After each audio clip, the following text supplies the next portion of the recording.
кыргыз тил маселеси болуп көтөрүлүп атканда кыргыз тилин жөнүндө айтып коеюн. Урматтуу могу кыргыз тилинин башында турган адамдар. Кыргыз тилин өнүктүргүңөр келсе туура. Азыркы мыйзамды көтөрүп атканыңар туура. Бирок бардыгыбыз уюлдук телефон колдонобуз, чынбы?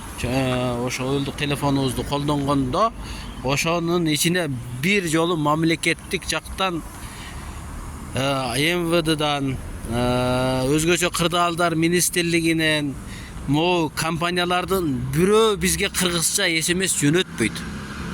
Кыргызча уже биз кыргыз тилин унутуп баратабыз. Биз уже унутуп койгонбуз. Кыргызча кат наркы берке деп сүйлөбөйбүз. Бүт бардыгыбыз. Мисалга, мен силерге мисал келтирейин. Мына могул жерде чайкана кабинки деп турат. Ушул жерде кабинки деген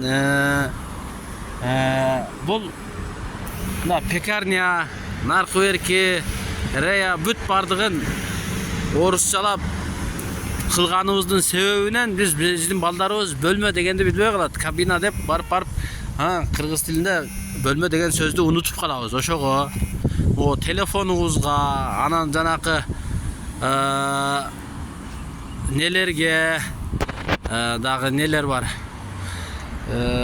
Могу домдорго жазылган, домкомдор жазган рекламалардын бардыгын текшерип кыргызча деген бардык бүт бардыгынан кыргызчага өткөнүбүздө ошондо кыргыз тили өнүгүп баштайт.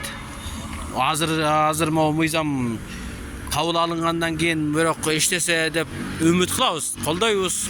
Бирок дагы аракет кылышыңар керек деп ойлойм.